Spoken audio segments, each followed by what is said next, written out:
Ternyata banyak di pusat yang tidak sedetail sebagaimana yang kami sampaikan tadi. Mereka global ya. Mereka melihat hanya kulitnya, tidak sampai kepada dagingnya.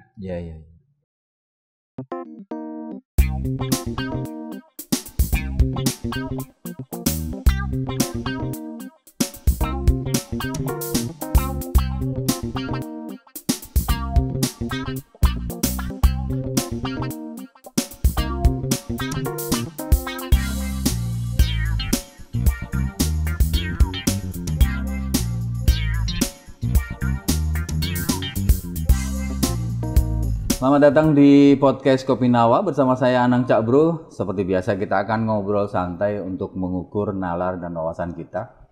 Bahasan kita memang hari ini cukup berat mengenai anggaran, dan tentu saja orang yang akan kita undang untuk membahas ini juga bukan orang yang main-main karena sangat paham tentang anggaran. Nah, seperti apa podcast kita kali ini yang akan mengambil topik pemangkasan transfer keuangan daerah atau TKD dan dampaknya terhadap pembangunan infrastruktur di Jawa Timur.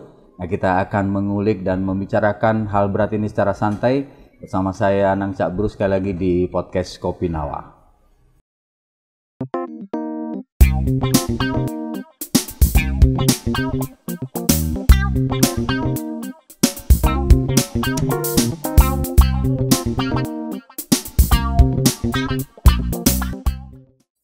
Membangun sebuah daerah tentu membutuhkan anggaran, dan hari ini bicara anggaran menjadi trending topik karena banyak kepala daerah yang pusing tujuh keliling.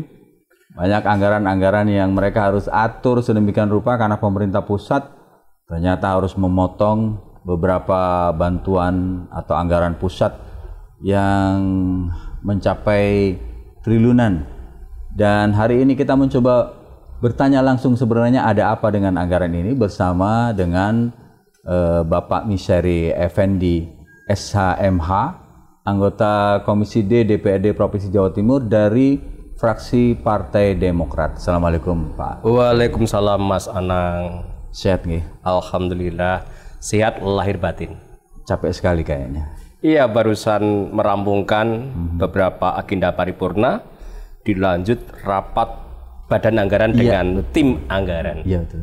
Beliau ini juga anggota Badan Anggaran ya, yang punya tugas yang luar biasa untuk menata anggarannya sesuai dengan kanal-kanal masing-masing. Siap. Dengan kondisi seperti sekarang ini, seperti apa situasi ramainya di Banggar, Pak? Iya. Jadi tadi sehabis paripurna, kami Badan Anggaran bersama dengan TAPD fokus membahas terkait dengan transfer pemerintah pusat kepada daerah yang dilaporkan ada pemangkasan hampir 2 triliun 800 miliar sekian. 2,8 triliun. 2,8. Kemudian coba kita minta seperti apa 2,8 itu, ya akhirnya ada beberapa pos-pos yang bisa kita coba bedah. Ya semoga dalam progres ke depan pengurangan TKD itu tidak mengganggu lah pembangunan yang ada di Jawa Timur. Baik, ini udah mulai ngegas ya, sampai saya lupa bahwa di podcast kita kali ini itu harus minum kopi supaya lebih santai. Lebih fresh ya. Makasih. Ini kopi. Makasih Mas Anang. Yang harus diminum supaya kita bisa fresh. Monggo Pak Misyari. Iya, makasih. Alhamdulillah. Memang kalau minum kopi, Bismillahirrahmanirrahim, segala sesuatunya bisa dibahas secara nyaman, apalagi membahas kondisi negara yang transfer keuangan daerah atau kita kenal dengan TKD ini terancam membuat pusing tujuh keliling para pejabat karena banyak sekali dampak atau implikasi yang akan terjadi. Tapi sebelum ini saya ingin ngobrol dulu nih kesehariannya beliau, karena kita harus memperkenalkan apa dan bagaimana beliau. Seperti saya bilang tadi bahwa ini saya ngundangnya bukan orang yang biasa-biasa saja, tapi punya experience yang atau pengalaman yang luar biasa. 10 tahun di dunia politik 5 tahun di sekretaris DPC Demokrat Ponorogo dan 5 tahun menjadi ketua DPC Demokrat Ponorogo. Kok betah sekali 10 tahun di politik ini? Malah tidak 10 tahun. Lebih ya malah ya. Saya masuk di dunia politik. Sebelumnya saya akan terjun sebagai dosen. Dosen. Sebagai lawyer. Lawyer. Iya, lawyer juga. Kemudian sebagai guru. Kemudian di 2023 diajak salah satu teman namanya Pak Dr. Andes Haji Marzuki ke Pacitan. Dipertemukan dengan Pak SBY, dengan Bu Ani, kala itu masih menteri di rumah Pacitan. Nah, pasca saya ketemu dengan beliaunya, Pak SBY, Bu Ani, tertarik saya. Wah, ini kalau betul-betul saya bisa ke sana, insya Allah saya akan bisa lebih memberikan manfaat, membantu orang banyak.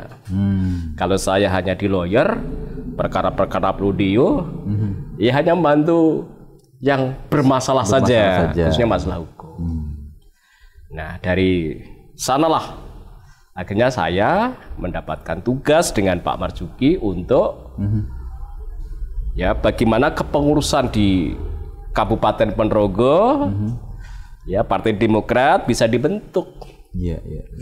Dan alhamdulillah 2003 kami bentuk kepengurusan Partai Demokrat dengan ketua Pak Dr. Andes Haji Marzuki, sekretaris saya.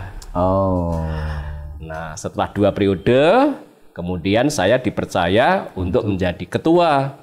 Dan ini yang ketiga periode. Ini yang ketiga? Ketiga periode. Luar biasa. Sebagai ketua Partai Demokrat di Kabupaten Ponorogo.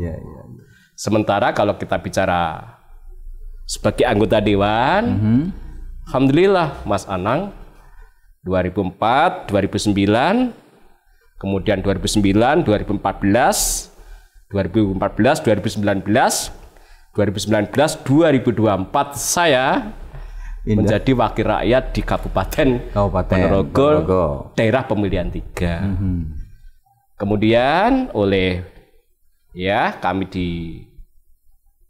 dipercaya untuk maju sebagai calon di Dapil 9 Ponorogo, Pacitan, Trenggalek, Magetan di DPRD Provinsi Jawa Timur, karena kala itu almarhumah Ibu Sri Subianti meninggal dunia karena COVID. Semoga almarhum husnul khotimah. Amin. Akhirnya saya maju untuk melanjutkan perjuangan dari almarhum. Saya kula nuwun ke keluarga, ketemu semua keluarga, saya mohon izin akan melanjutkan perjuangan almarhumah. Dan kami juga nyekar ke makam Bu Sri Subianti. Dan alhamdulillah akhirnya saya terpilih. Saya mendapatkan amanah, mendapatkan mandat. Tadi kami sampaikan dengan coblos nama yang saya sampaikan tadi, dan hampir setahun saya mewakili Dapil 9 di DPRD Provinsi Jawa Timur dengan segala dinamikanya. Begitu Mas Anang. Jadi perjalanan panjang dan tidak mudah loh jadi anggota DPR hari ini, karena kemarin luar biasa loh Pak Misteri brutal katanya begitu, butuh segala macam. Jadi politisi gitu kan harus masuk ketemu dengan masyarakat, gimana mengatur waktunya seperti itu? Iya, jadi kalau yang kami alami selama saya menjadi anggota dewan mulai 2004 sampai sekarang, kami punya pola bagaimana ada timbal balik antara saya dengan masyarakat. Timbal balik. 2 arah. Komunikasi 2 arah, timbal balik. Stereo ya? Iya, stereo. Sehingga di rumah saya di Jalan Nanas, Kelurahan Keniten, Kecamatan Kota, 24 jam Mas. 24 jam? Kami buka rumah itu. Jadi kami sejak 2004 sampai sekarang kalau nanti Mas Anang mungkin tindak Ponorogo kemalaman, jam berapapun bisa kami buka. Alhamdulillah. Bahkan di kala itu banyak kepala-kepala desa, warga masyarakat yang kesandung masalah karena apa, judi dan sebagainya, di tengah malam datang ke rumah, terus nangis-nangis istrinya, nangis-nangis anaknya, bagaimana agar bapaknya bisa pulang. Terus tidurnya jam berapa, Pak? Ya, jadi kalau kami setelah, ya mungkin di IG saya bisa dicek, di Facebook saya bisa dicek, tamu kami ini bukan 1, 2, 3. Kalau sudah datang ke rumah, rata-rata 40, 50, 60 diantar oleh Pak Kepala Desa. Tidak hanya satu gelombang. Masih makan juga ya? Beberapa gelombang.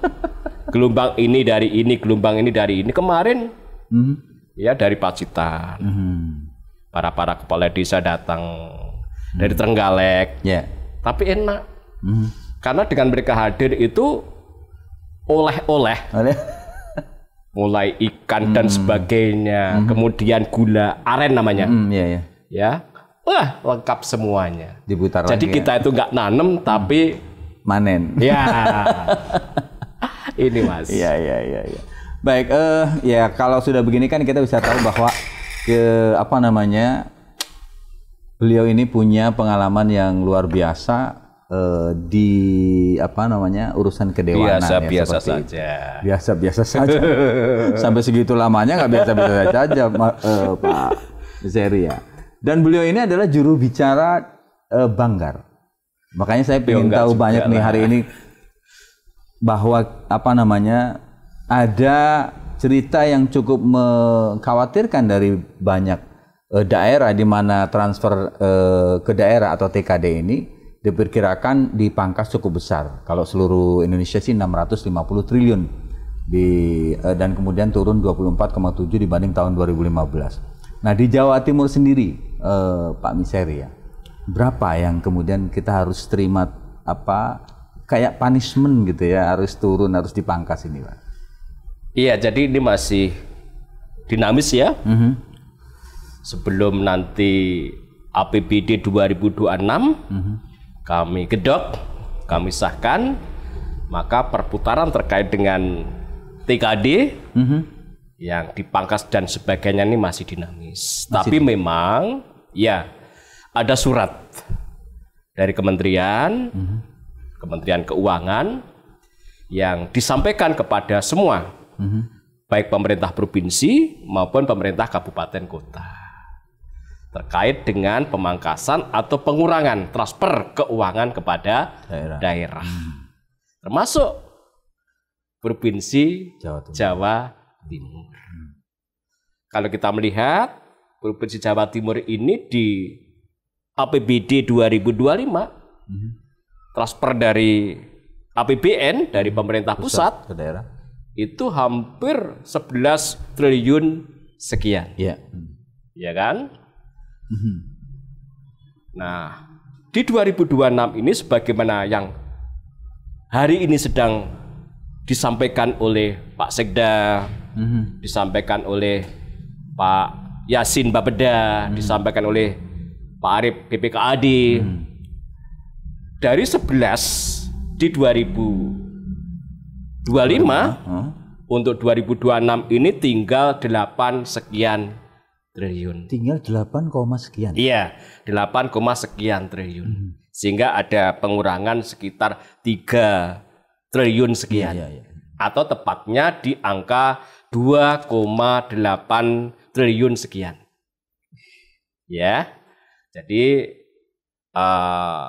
transfer keuangan pusat kepada provinsi ya sebagaimana tadi yang dilaporkan di kisaran angka pengurangannya itu 2,8 sekian triliun.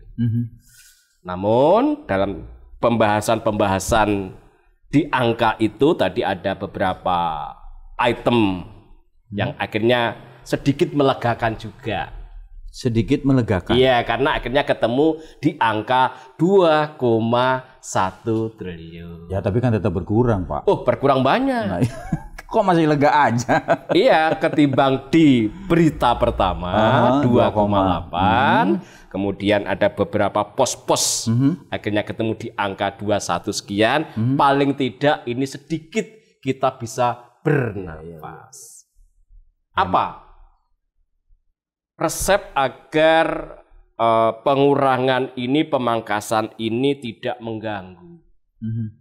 Tadi juga kita sampaikan, memang idealnya kemampuan fiskal ini ya kita tidak terus menggantungkan kepada pemerintah pusat. Idealnya begitu. Karena kalau kita selalu menggantungkan kepada pemerintah pusat, kemudian ada pemangkasan yang kayak begini, kita kelabakan juga kan. Apa yang sudah kita rencanakan, akhirnya kita harus cari duit kemana, dan lain sebagainya. Makanya tadi beberapa kawan di Badan Anggaran memberikan beberapa catatan, masukan, agar bagaimana kita mengoptimalkan pendapatan asli daerah. Itu yang satu. Jadi memang dinas-dinas OPD penghasil itu harus tidak boleh tidur, tidak boleh terus mencari pada zona aman. Selama ini kan begitu, cari zona aman, ya kan? Jadi memang dinas-dinas penghasil ini sekarang harus lari kencang. Bagaimana menutup dari pengurangan, pemangkasan, transfer dari pemerintah pusat. Apakah yang penting tidak mengganggu masyarakat, tidak memberatkan masyarakat.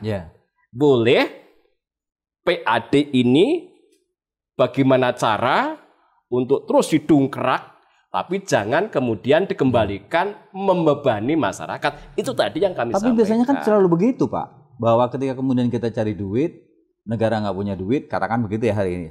Mungkin saya nggak tahu apakah Pak Misteri ini sepakat bahwa pemotongan ini juga bisa jadi indikasi bahwa negara lagi nggak punya uang gitu.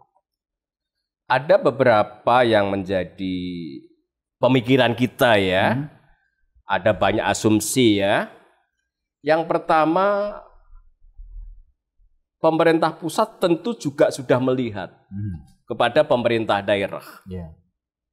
Apakah alokasi anggaran yang ditransfer setiap tahun, apakah dalam bentuk dana alokasi khusus, apakah dalam bentuk dana alokasi umum, apakah dana bagi hasil, itu sudah dipergunakan sebagaimana kebutuhan rakyat, tepat sasaran.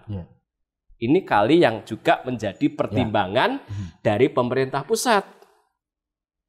Kalau ternyata hasil daripada kajian ini tidak sebagaimana yang diharapkan oleh pemerintah pusat, ternyata anggaran itu tidak benar-benar untuk melayani rakyat, boleh kan dievaluasi? Kalau menurut Pak Misteri sendiri, Dewan mempunyai hak pengawasan kan terhadap budgeting lah istilahnya seperti itu. Kalau selama ini Jawa Timur sendiri, kalau misalnya dipotong seperti ini kan artinya harus ada hal-hal yang kemudian dihemat gitu ya. Apa saja yang perlu dihemat kira-kira untuk Jawa Timur ini? Apakah kemudian dana yang sudah diturunkan oleh pusat ke daerah itu sudah dipergunakan dengan benar kalau menurut Dewan atau menurut Banggar lah kira-kira? Jadi pertama, apa yang menjadi tematik untuk APBD 2026, rencana kerja pembangunan daerah, inilah yang harus menjadi prioritas dalam anggaran yang kita persiapkan. Jadi setiap tahun RPJMD Ibu Gubernur itu kan ada tematik. Dan tematik inilah yang akan menentukan skala prioritas terhadap belanja. Ya kan? Nah, kalau kita lihat untuk 2026 ini tematik Ibu Khofifah kan terkait dengan konektivitas untuk meningkatkan Jawa Timur sebagai lumbung pangan. Juga kedua di bidang energi. Nah, kalau kita bicara RPJMD Jawa Timur dengan tematik seperti itu, maka anggaran-anggaran yang ada di Jawa Timur harus dialokasikan kepada program-program kegiatan yang linier dengan tematik yang disampaikan oleh Ibu Gubernur. Namun, apabila kita cermati, kita baca, saya kadang-kadang juga ya, bagaimana kok belanja operasi tembus di angka 22 sekian triliun, sementara belanja modal, ya kan, belanja untuk membangun jembatan, bangun jalan, bangun bendungan, bangun gedung, bangun jaringan, itu hanya di angka 1,7 sebelum ada pemangkasan atau pengurangan dana dari pemerintah pusat. Jadi belanja operasi kan belanja yang memberikan manfaat kurang dari 1 tahun. Gaji pegawai, ya kan? Kemudian belanja barang dan jasa, alat unit kantor, ya kan? Yang pemeliharaan itu tembus di 22 sekian triliun. Tapi yang konektivitas, jaringan-jaringan irigasi untuk swasembada pangan, ya kan? Bahwa Jawa Timur ini adalah lumbung pangan nasional. Loh, kok segitu? Kok hanya 1,7? Jadi inilah nanti akan kita bedah. Ya. Terus kemudian yang salah siapa dong, Pak? Ya tentunya karena ini belum kita sahkan, namanya APBD ini boleh kan rancangan? Ya. Rancangan APBD disampaikan kepada DPRD kemudian dibahas, kan nggak ada masalah. Hanya nanti memang polanya APBD ini akan dicermati di masing-masing komisi. Ya, bersama dengan mitra kerja. Karena saya itu di Komisi D, Komisi Pembangunan, Infrastruktur, tentu akan kami coba bedah. Seperti apa rencana kerja Bina Marga. Seperti apa rencana kerja Cipta Karya, sumber daya air, ESDM, lingkungan hidup, Bapeda, dan lain sebagainya sesuai dengan mitra kerja saya. Selama ini kan katanya anggarannya juga berkurang terus mitranya dengan. Makanya kalau kita punya mindset yang sama, arah APBD kita itu adalah sebagaimana arah RPJMD, arah rencana kerja pemerintah daerah, tak pikir tidak ada yang diperdebatkan. Karena kita punya tujuannya sama. Iya. Jadi kita harus punya mindset itu dulu. Ya, kalau begitu skala prioritas nih Pak Miseri. Kalau dari sisi Banggar dulu, tentu nanti kita bicara tentang dari sisi Komisi D. Dari sisi Banggar kan itu membahas semua anggaran. Betul. Nah kalau nyenengan sebagai anggota Banggar, tentu kan harus melihat, ini apa nih ya kira-kira yang kayaknya perlu dipangkas. Upacara misalnya, hura-hura yang dibalut dengan apalah macam-macam, atau mungkin apa yang menurut jenengan harusnya ini disingkirkan untuk kemudian biar cukup gitu. Jadi saya tuh orang desa ya, orang desa. Saya paham betul bagaimana hidup di pedesaan. Saya tuh kepingin anggaran ini betul-betul untuk rakyat. Untuk rakyat. Betul-betul membantu masyarakat. Kami juga prihatin. Kalau kegiatan-kegiatan yang bersifat seremonial, glamor, bermewah-mewah, sementara rakyat kita cuman melihat, seperti itu. Rakyat kita butuh real uluran tangan kepada para pemangku kepentingan. Butuh kita, butuh saya, butuh eksekutif. Makanya memang harus dirubah. Apa kata efisiensi itu tidak hanya slogan, tapi juga dibarengi dengan tindakan yang dituangkan dalam rancangan kerja pemerintah daerah, anggaran, belanja. Pak Misteri, ini sering kita lihat ya di di berbagai kegiatan. Kalau misalnya ada kunjungan gubernur itu biasanya yang ngiringin banyak gitu. Kayak rombongan yang mereka kalau nggak datang bisa kemudian nilai rapotnya jelek gitu. Nah, ada dari Dewan sendiri ada nggak himbauan atau apa kemudian kalau ada seremonial nggak usah lah terlalu banyak karena itu juga SPJ kan ya Pak ya. Sebetulnya maknanya bukan itu. Maknanya dengan membawa OPD ini mensinergikan antara OPD di pemerintah kabupaten kota dengan OPD yang ada di pemerintah provinsi. Oke. Mengapa? Lagi-lagi pemerintah kabupaten kota itu kemampuan fiskalnya sangat-sangat rendah sekali. Contoh kabupaten saya, Kabupaten Ponorogo.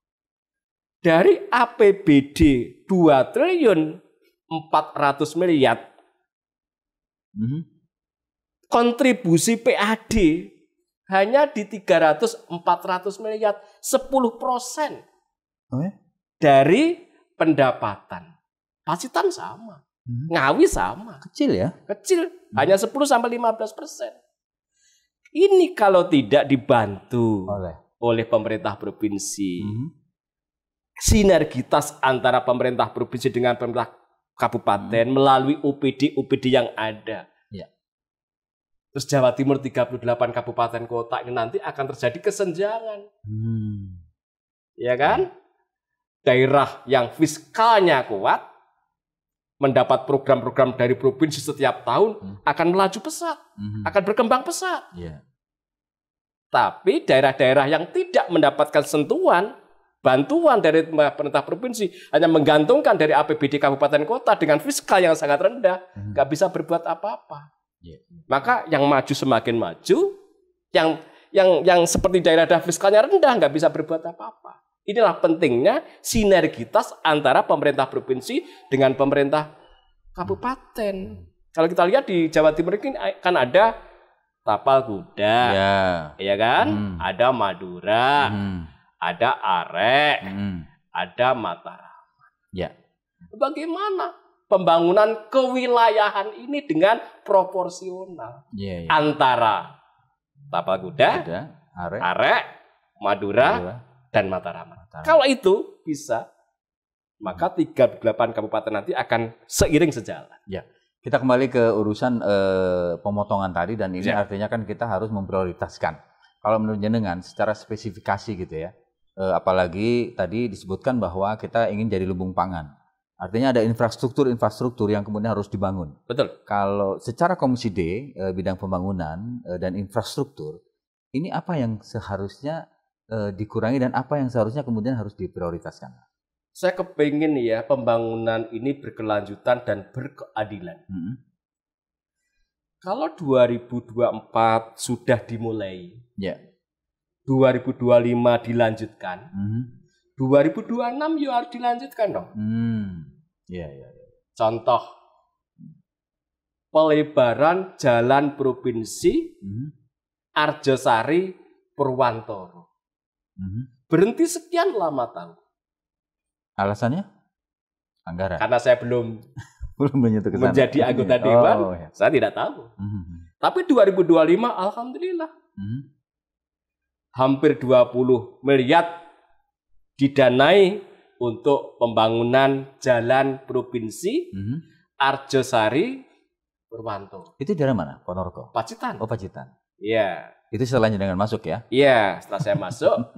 Nah, ternyata 20 miliar sekian ini masih menyisakan sekitar 13-14 kilometer. Masih ada ya? Iya, belum tuntas. Belum tuntas ya? Sampai di Nawangan, Kecamatan Nawangan. Nah, kalau kemudian konektivitas sebagai rencana kerja pemerintah Provinsi Jawa Timur 2026 tidak dianggarin untuk pelebaran jalan ini, artinya tidak berkelanjutan pembangunan itu. Makanya kalau kemarin kami lihat kok kecil banget ya anggaran untuk jalan, untuk jaringan hanya 40 miliar. Mas kecil Anand. ya.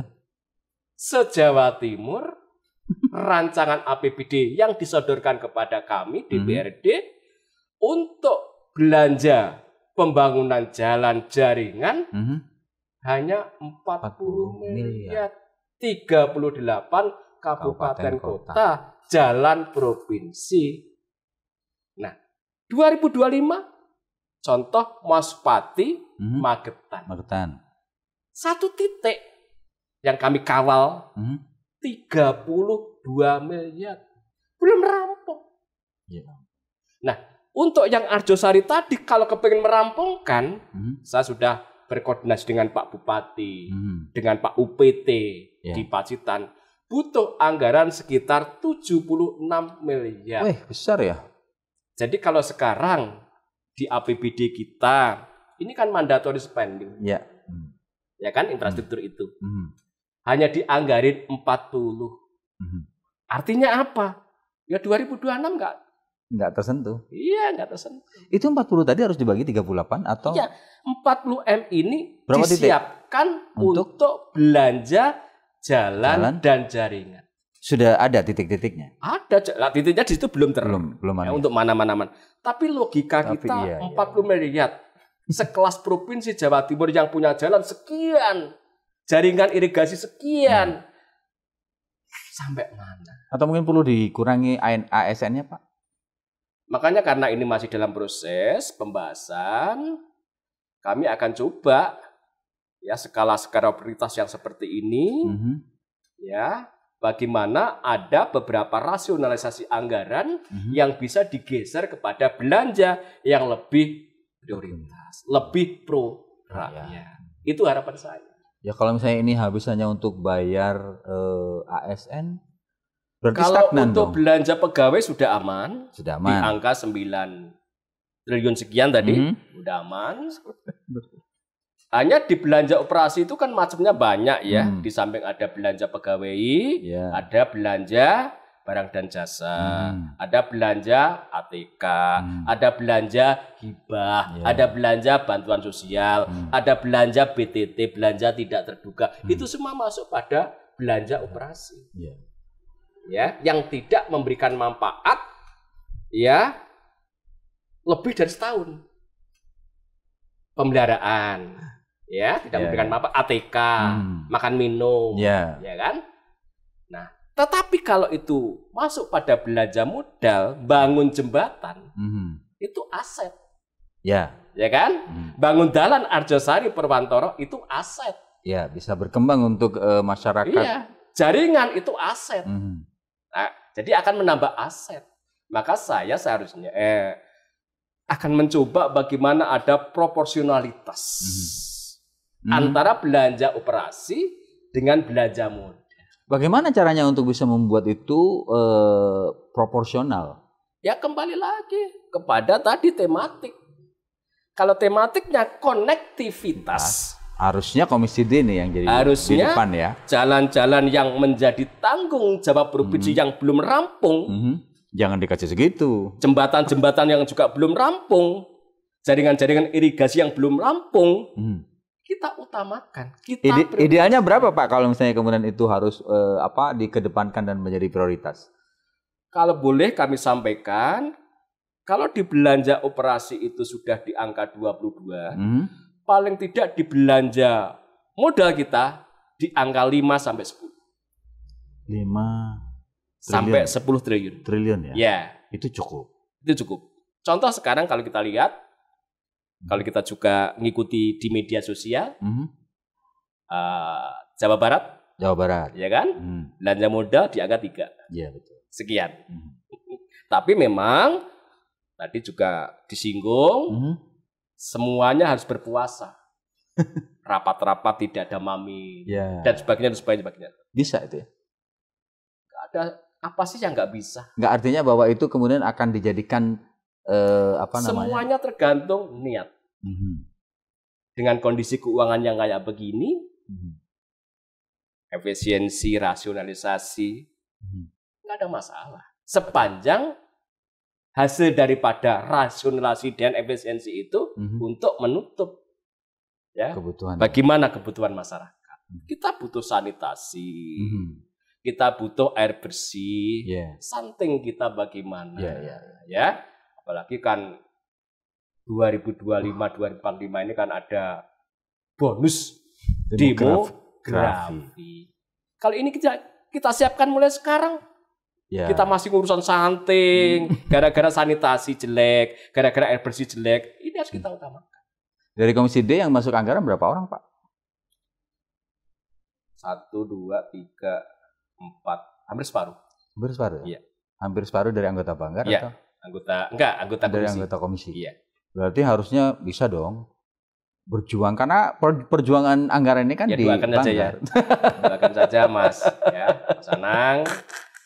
Lagi-lagi selama memang semua itu untuk rakyat, ya, karena uang itu sejatinya kan juga uang rakyat kan, bukan uang siapa-siapa sih. Iya. Ya kita kembalikan ke rakyat. Bisa dong 33% yang dana yang untuk pendidikan itu kan harusnya bisa dong dikulik-kulik, karena setahu saya 33% di situ itu tidak hanya ansih untuk sekolah SD, SMP, apalagi kita hanya SMA ya. Itu masih ada pendidikan untuk pegawai lah, yang ini itulah, kan itu harusnya bisa ditata juga. Jadi dong. memang ada belanja-belanja yang menjadi belanja mandatory spending. Termasuk pendidikan minimal 20%, kesehatan, infrastruktur dan lain sebagainya itu.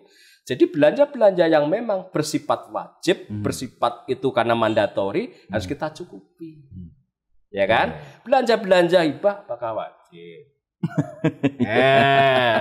Wajib dong, masa pejabat mau ke daerah nggak bawa apa-apa? Wajib dong. Ya boleh, tapi karena situasi seperti ini kan tentu harus dibarengi dengan ya artinya bahwa apapun yang kemudian nanti disahkan di APBD 2026 itu tergantung dari political will dari Dewan dan Eksekutif. Betul. Dan jenengan sudah mulai teriak-teriak nggak nih supaya kemudian kadang-kadang kan secara tematik begitu ya, tapi secara realita kan kadang-kadang ya suka. Jadi di awal mulai dari KUA PPAS kami bahas, kemudian Badan Anggaran dengan TAPD sebelum mereka menyampaikan di paripurna. Kami di grup-grup Badan Anggaran, di antara yang kita kritisi adalah dua belanja itu. Antara belanja operasi dan belanja modal. Bagaimana ada proporsionalitas. Karena belanja modal itu langsung bersentuhan dengan rakyat loh. Ini jomplang loh ya. Nah makanya 1,722. Artinya bahwa jenengan punya target kalau bisa minimal 3 triliun lah. Iya, paling tidak tembus di angka 3. Tidak 1, maksudnya. Iya, tidak 1, yang 40 tadi untuk jalan se-Jawa Timur tadi itu untuk 1 titik saja Arjosari Purwantoro kurang. Kalau misalnya kemudian itu gagal, tidak sampai 3, apakah itu berarti gubernur tidak punya visi yang jelas terhadap tagline yang sudah yang sudah ditetapkan dalam RPJMD tadi? Ya lagi-lagi, marilah ya kita sedikit melepas, kita fokus bahwa program ini program pro rakyat. Ya, bagaimana sanitasi kita perbaiki? Ya tidak ada stunting. Bagaimana air bersih? Banyak. Di dapil saya, ya di Trenggalek, air bersih sanitasi perlu dibantu banyak. Di Pacitan juga begitu. Di Ponorogo juga begitu. Inilah yang harus kita dahulukan. Di samping konektivitas.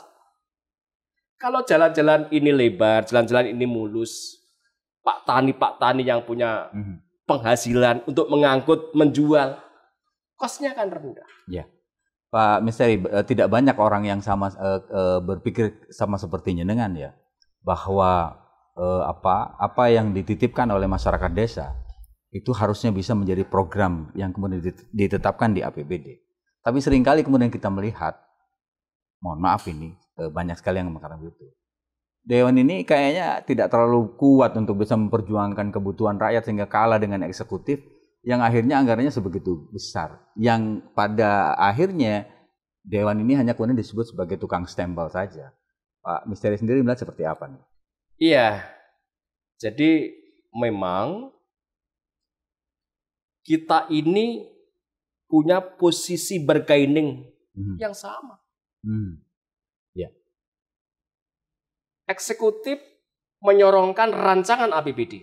Betul. Coba kalau kita tidak setuju. Nggak jadi juga ya. Yang terjadi apa? APBD tahun sebelumnya kan? Iya. Ya kan? Iya. Sama. Kita rencanakan bersama. Kita bahas bersama. Hanya setelah nanti kita gedok, maka secara teknis itu kewenangan eksekutif. Secara Kami teknis, tidak akan ikut masuk ke sana. Tapi kan perjuangannya kan di anggaran di sebelum. Tapi kami hanya mengawasi. Ya. Makanya lagi-lagi, ayo kita punya pola pikir yang sama. Ayo kita lihat kondisi real di daerah-daerah pinggiran, daerah-daerah pedesaan itu seperti apa jalannya. Kita di perkotaan nggak terasa, jalan sudah mulus. Tapi kalau kita di pedesaan, jalan kita, karena APBD kabupaten kota itu jujur sangat minimalis, banyak yang tidak bisa dibangun. Banyak yang harus gerunjalan, berlubang, di medsos, luar biasa.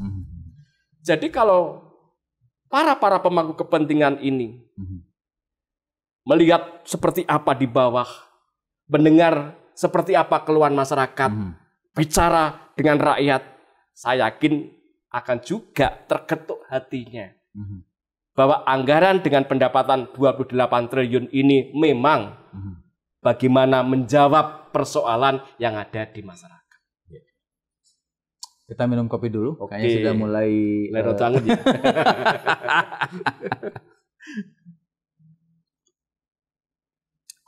Beliau ini juga pegiat sosial ya. Jadi bisa dilihat banyak kiprah beliau di sosmed Facebook, Instagram, TikTok juga ada. Ya. Namanya apa? Misteri Effendi. Tidak berubah. Misteri Effendi. Iya. MISSERY Betul. EFENDI. Ya. Misteri Effendi karena memang beliau dikenal cukup dekat dengan masyarakat, jadi sangat tahu betul. Ini wilayah jenengan ini kebetulan kok kayak wilayah yang ini ya, Magetan, Ponorogo, Pacitan, Trenggalek, Ngawi. Ini kan ya dibandingkan dengan wilayah lain masih agak anggarannya tidak terlalu besar. Betul. Artinya kan ada perjuangan besar untuk kemudian anggaran provinsi ini bisa mensupport di kabupaten di wilayah Dapil 9 ini. Nah, selama ini komunikasi dengan wilayah-wilayah ini yang paling banyak dikeluhkan mereka ini apa untuk infrastruktur, Pak? Alhamdulillah, saya sudah ke Trenggalek, ketemu Pak Bupati, ketemu Kepala Bapeda, ketemu Kepala PU, ketemu Kepala BPBD, ketemu UPD. Saya ke Pacitan, ketemu Kepala PU, Kepala BPBD, Pak Bupati, dan banyak itu. Di Ponorogo juga demikian. Di Ngawi juga demikian. Yang belum kami ke Magetan ketemu dengan Pak Bupati, tapi kemarin sudah. Jadi kalau mereka presentasi, para kepala daerah mempresentasikan kepada kami, di layar begitu, ternyata banyak jalan-jalan kabupaten yang hingga sekarang ini belum tertangani dengan anggaran yang memang minim. Ya. Sehingga kemarin beberapa kabupaten ini kami coba sampaikan kepada Pak Wakil Gubernur, Mas Emil, bagaimana untuk bisa mendapatkan bantuan. Nah, alhamdulillah beberapa daerah ini mendapat bantuan aspal. Betul. Apa yang terjadi? Mereka datang ke rumah saya, para kepala desa, para tokoh. Aspal ini kan butuh pasir. Aspal ini butuh koral dan lain sebagainya. Mereka siap. swadaya untuk bagaimana jalan itu dibangun dengan bantuan aspal dari Pemprov, maka rakyat siap. Bayangin. Artinya sebenarnya masyarakat ini kalau dipanggil untuk ikut membantu siap ya? Sangat siap, karena rakyat kepingin jalannya bagus, jalannya halus. Walaupun mereka harus ya ada koral, ada pasir, aspal dibantu. Dan saya kepingin seperti ini. Ya. Kami hadir. Pemerintah hadir. Jadi kalau kemudian ada pejabat, ini bukan kewenangan saya. Saya ngelus. Kalau saya ngomong jalan ini mulai dari jalan titik 0 sampai titik ya, tanggung jawab kita semua. Semuanya. Oke lah, pusat mantap. Oke lah, provinsi mantap. Tapi kalau jalan kabupaten, jalan desa seperti itu, mengganggu juga ya. Bagaimana dikatakan ya mengganggu juga. Makanya kalau urusan jalan, sebetulnya kami coba bagaimana ada win-win solusi, pemerintah provinsi hadir dengan menyerahkan aspal, rakyat berswadaya dengan membeli material. Ya. Baik, Pak Miseri, salah satu yang dilakukan oleh pemerintah daerah dalam hal ini pemerintah Provinsi Jawa Timur adalah kemarin kita lihat Pak Emil datang ke Menteri Keuangan, menyampaikan, saya nggak tahu apakah itu protes atau apa. Nah, berharap bahwa kebijakan ini ditinjau ulang lah, karena ini kan menjadi masalah yang cukup besar, termasuk bahkan ya katanya ada juga yang nggak bisa bayar ASN. Nah kalau Pak Miseri sendiri kan juga anggota Demokrat, nah, Pak Emil kan juga ketua Demokrat. Ada tugas khusus misalnya untuk kemudian, karena ini kan juga butuh dukungan politik ya dari DPRD Jatim, bahwa memang kurang nih kalau nggak dibantu ya terus kita gimana? Secara kelembagaan, badan anggaran sama juga melakukan itu. Sudah ke sana. Ya, melakukan kunjungan ke Kementerian Keuangan. Tadi juga sudah dilaporkan hasil daripada kunjungan itu. Ternyata banyak di pusat yang tidak sedetail sebagaimana yang kami sampaikan tadi. Mereka global ya. Mereka melihat hanya kulitnya, tidak sampai kepada dagingnya. Ya. Kedua, secara pribadi sebagai anggota di Partai Demokrat, kebetulan di dapil kami ada 2 anggota DPR RI. Ada Mas Edi Baskoro Yudhoyono, putra Pak SBY, Mas Ibas, yang insya Allah besok juga bersama saya hadir di Ponorogo. Ada juga Pak Sartono Hutomo. Pak Sartono. Betul. Kami sudah kemarin dikala datang sedikit nyinggung terkait dengan transfer pemerintah pusat ke daerah termasuk provinsi. Ya. Bagaimana melalui pintu-pintu Senayan, khususnya Jawa Timur, khususnya Dapil 9, ya bisa dibantu. Ya. Nah, dari 2 yang kami lakukan, baik melalui kelembagaan badan anggaran maupun melalui kepartaian Demokrat, ya tentu tidak kemudian sekali saja, tapi bagaimana komunikasi, koordinasi ini terus kami lakukan ya kepada pemerintah pusat melalui Senayan maupun melalui badan anggaran, dan jawaban daripada sana akan melihat sejauh mana kemampuan keuangan yang ada di pemerintah pusat. Sekira dalam triwulan kedua, kemampuan keuangan dari pemerintah pusat ini cukup, maka terkait dengan transfer ke daerah akan dikembalikan sebagaimana yang diinginkan oleh para bapak-bapak kepala daerah maupun oleh para wakil rakyat. Itu yang disampaikan. Pak Miseri, untuk pemotongan ini kira-kira untuk wilayah dapilnya dengan dapil 9, apa yang berpengaruh paling signifikan kalau misalnya ini kemudian terjadi pengurangan? Jadi dengan adanya pengurangan ini lagi-lagi karena di dapil kami itu lebih masih butuh banyak infrastruktur jalan. Kemarin di Trenggalek ada 10 jembatan karena bencana belum kebangun. Jebol jaringan irigasi karena banjir belum kebangun. Termasuk Ponorogo kemarin kan juga banjir. Ya kami akan mencoba berjuang sekemampuan saya bersama dengan kawan-kawan di Dapil 9.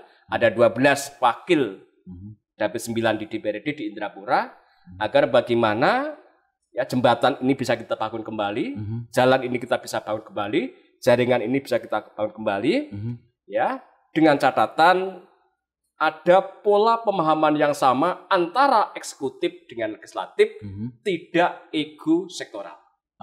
Ya, selama masih ada ego sektoral, susah ya. Susah berat. Nehi. Aduh, berat juga tanya aja jadi anggota dewan ya. Enggak juga. Enggak juga ya. Enggak juga. Selama kita bantu rakyat, yang di atas selalu memberikan jalan. Selama untuk rakyat, saya yakin itu. Saya yakini itu. Pak Misri, terakhir nih sebelum kita tutup podcast kita, inovasi seperti apa yang diharapkan oleh dewan terhadap eksekutif sehingga kemudian ketika terjadi persoalan yang sama untuk pemotongan ini kita tidak bergantung ke pusat terus gitu. Iya. Jadi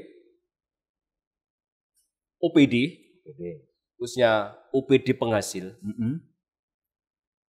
Bagaimana keluar dari zona aman? Oke. Itu dulu. Jadi kalau OPD ini memang mulai dari perencanaan, target APB, target PAD 2026 sekian. Dihitung secara cermat, dikaji secara cermat. Teman-teman ya kampus kan banyak ahlinya untuk mengkaji itu. Ya.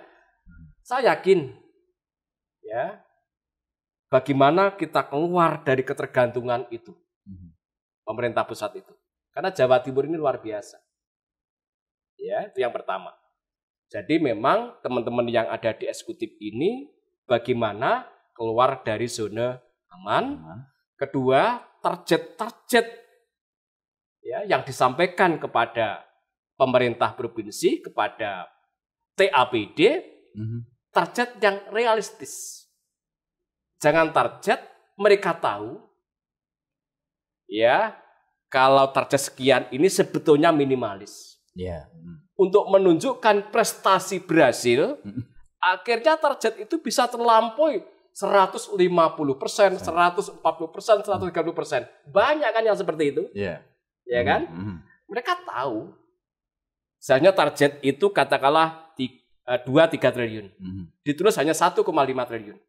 Realisasinya? Realisasi 2-3. 150 sampai sekian. Apakah itu prestasi? Jadi selalu angka di kertas ya, di atas kertas ya. Ini yang dirubah. Ya kan? Ini yang dirubah. Ya, karena ini akan membantu membelanjakan untuk rakyat, jalan dan sebagainya. Ya kan? Kan tidak menjadi silpa. Tidak menjadi silpa kan? Tapi kalau ternyata lampuan itu kan nanti di tahun 2027. Karena silpa. Rugi kan kita? Itu yang pertama.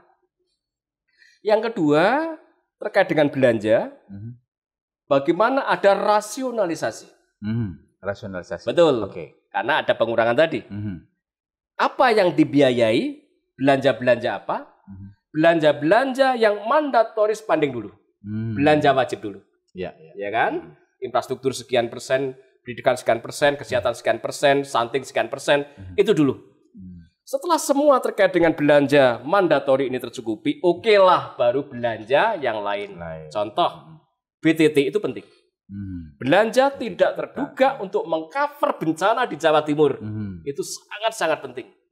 Karena rata-rata daerah dalam mengalokasikan BTT sangat kecil. Yang terakhir adalah bagaimana di belanja-belanja ini betul-betul tepat sasaran. Makanya sebelum belanja-belanja ini dieksekusi, perlu ada monitoring. Turun ke bawah. Apakah ini dan lain sebagainya. Apabila semua itu dilakukan, saya yakin belanja yang kita keluarin ini adalah belanja yang betul-betul tepat sasaran. Baik, luar biasa ini ya obrolan kita. Jadi saya bisa membayangkan bagaimana pola berpikir kita seharusnya supaya kemudian anggaran yang ada hari ini dengan pemotongan yang cukup besar 2,1 triliun tadi bisa dipergunakan yang penting-penting dulu lah, yang penting dulu, nggak penting pinggir dulu lah. Tapi yang paling penting kita berharap tadi dan kita doakan tentu saja ya, angka 3 triliun yang diharapkan untuk infrastruktur. Betul. Ini bisa Moduannya. Ya seperti itu ya Pak Mister ya. Sehingga angka ini bisa dirasakan juga oleh masyarakat, tidak hanya sekedar untuk kebutuhan-kebutuhan tadi yang sudah disebutkan, belanja operasional yang kadang kita juga tidak tahu ini tujuannya dan yang ngerasain siapa begitu ya Pak Misteri. Pak Misteri, terima kasih banyak sudah hadir di podcast Kopi Nawa. Mudah-mudahan ini menjadi sedikit tambahan wawasan kita dan menjadi solusi untuk banyak pihak sehingga anggaran ini benar-benar bisa sesuai kalau kata Pak Misteri tadi adalah untuk masyarakat dan dirasakan oleh masyarakat, bukan oleh sekelompok orang saja. Baik, sekali lagi terima kasih Pak Misteri. Terima kasih. Assalamualaikum. Waalaikumsalam. Ini sudah cukup menyita waktu beliau karena agendanya juga cukup banyak. Baik, saya Anang Cak Bro, akhiri podcast Kopi Nawa hari ini. Sampai jumpa lagi di lain kesempatan. Sampai jumpa lagi.